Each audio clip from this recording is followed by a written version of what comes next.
Bienvenue dans cette exploration de vos sources. Bonjour. Aujourd'hui, on va se concentrer sur une démarche vraiment essentielle si on envisage d'acheter un bien immobilier en Espagne. Oui, C'est l'obtention du NIE. Les documents qu'on a consultés détaillent bien ce processus. effectivement. Alors, le NIE, donc numéro d'identification des étrangers, c'est la clé administrative. Les sources sont très claires là-dessus. Indispensable donc. Ah oui, sans ce numéro unique, impossible de signer l'acte de vente définitif chez le notaire. D'accord. Mais ça ne s'arrête pas là. Il faut aussi l'avoir pour payer les impôts liés à l'achat. Je pense à l'ITP, l'impôt sur les transmissions patrimoniales si on achète dans l'ancien. Ou la TVA pour le neuf, j'imagine. Exactement. Et même pour des choses toutes bêtes, hein, ouvrir un compte en banque espagnol, mettre les contrats d'eau ou d'électricité à son nom. D'accord, c'est vraiment le sésame administratif. Il a une forme particulière, ce numéro? Oui, c'est une séquence assez simple. Mhm. Une lettre le début, X, Y ou Z. Oui. Ensuite, 7 chiffres et une lettre de contrôle à la fin. D'accord. Et un point très important que les sources soulignent bien, attention, ce n'est pas du tout un titre de séjour. Ah, ça c'est crucial. Oui, c'est un numéro administratif fiscal. Que l'on soit résident ou non résident, il le faut, point. C'est donc vraiment la toute première démarche administrative. Alors concrètement, comment on s'y prend pour l'obtenir? Les sources parlent de plusieurs méthodes. C'est ça. La première, si on est encore à l'étranger, disons en France, en Belgique. Alors là, c'est la voie consulaire. Il faut passer par le consulat d'Espagne de son pays de résidence. D'accord? Faut prendre rendez-vous, d'abord. Ensuite, on remplit le formulaire officiel, les X15 qui est mentionné. Oui. On doit fournir une pièce d'identité valide, bien sûr, et un justificatif, quelque chose qui prouve pourquoi on demande ce nier. Comme un compromis de vente par exemple? Voilà, un compromis, un avant-contrat, ça marche très bien. Et il y a une petite taxe à payer via un autre formulaire, le 790. C'est autour de 10 euros. D'accord. Et niveau délai, ça donne quoi par le consulat? C'est là que ça peut coincer un peu. L'avantage, c'est qu'on fait tout depuis chez soi. Oui. Mais l'inconvénient, c'est que les délais sont variables. Ça peut être quelques semaines, mais parfois, et surtout en haute saison, Ça peut s'allonger. oui, ça peut s'allonger, potentiellement à plusieurs mois. Donc, faut anticiper. Plusieurs mois, ouh là là, oui, ça demande de l'anticipation si on a des dates butoirs pour l'achat. Et si on est déjà sur place, en Espagne, c'est plus rapide comme le laissent entendre les documents. C'est souvent le cas, oui, généralement plus rapide. Là, il faut s'adresser directement soit à la direction générale de la Policia, la police nationale, Oui. soit à l'Oficina de Extranjería, le bureau des étrangers. Ça dépend un peu des villes. Et là aussi, j'imagine, rendez-vous, paperasse. Exactement. Et surtout, quasi systématiquement, il faut obtenir un rendez-vous préalable en ligne. C'est la fameuse cita privia. Ah, la cita privia, on en entend souvent parler pour les démarches en Espagne. C'est ça. Sans ça, difficile d'avancer. Les documents à fournir sont à peu près les mêmes.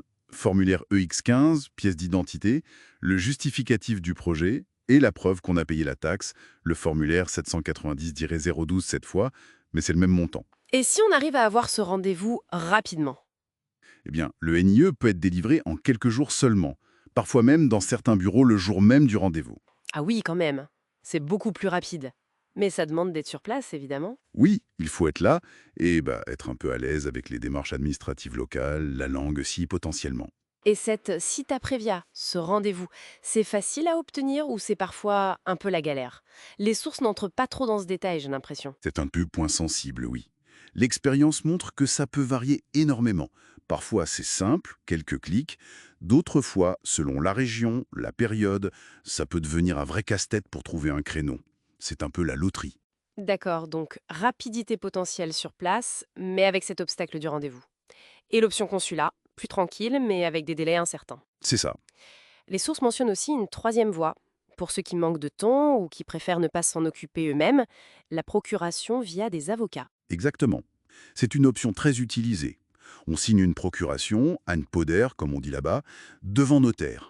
Attention aux frais supplémentaires, donc. Oui, il y a les frais de notaire pour la procuration elle-même, et si on la signe à l'étranger, il faudra peut-être une traduction officielle, une apostille. D'accord. Et cette procuration donne le pouvoir à un professionnel, souvent un avocat spécialisé en droit immobilier espagnol, de faire toutes les démarches en Espagne à votre place. Donc il prend le rendez-vous, dépose le dossier. Tout à fait. Et il récupère le NIE pour vous. Les sources indiquent un délai moyen entre 1 et 4 semaines généralement par cette méthode. C'est quand même assez rapide. Oui, c'est un bon compromis, c'est la solution confort, on va dire. Ça évite la barrière de la langue, les déplacements, la complexité administrative. Mais ça a un coût, évidemment. Bien sûr, en plus des frais de notaire pour la procuration, il y a les honoraires du professionnel. Un des documents mentionne un tarif indicatif autour de 150 € pour ce service spécifique d'obtention du NIE. Bon, ça donne un ordre d'idée. On a donc 3 chemins bien distincts, consulat, depuis l'étranger, démarche directe en Espagne ou la procuration. C'est ça. Le message principal qui ressort de toutes les sources, c'est vraiment le NIE est obligatoire et il faut anticiper la démarche. Tout à fait. C'est non négociable. Et même si le numéro lui-même, une fois qu'on l'a, est valable à vie, Ah, ça c'est bon à savoir. oui, pas besoin de le renouveler. Mais la procédure pour l'obtenir, elle, prend du temps. Et ce temps varie vraiment selon la méthode choisie. Donc, prévoir, prévoir, prévoir. C'est essentiel pour que le projet d'achat se déroule sans accroc. Une formalité essentielle donc. Fondamental. Parfait. Pour conclure cette analyse, peut-être une petite réflexion qui va un peu au-delà de ce qu'on vient de voir. Une fois qu'on a ce fameux NIE en poche, et mis à part l'ouverture du compte bancaire qu'on a mentionné, Oui. est-ce qu'il y a d'autres spécificités administratives ou même fiscales espagnoles, peut-être moins évidentes, qu'un acheteur potentiel devrait anticiper très tôt dans son parcours? Juste une piste à explorer. C'est une excellente question pour une prochaine fois, oui. On pourrait penser à la question de la résilience fiscale, aux impôts locaux annuels comme l'IBI, ou même à la nécessité d'avoir un représentant fiscal si on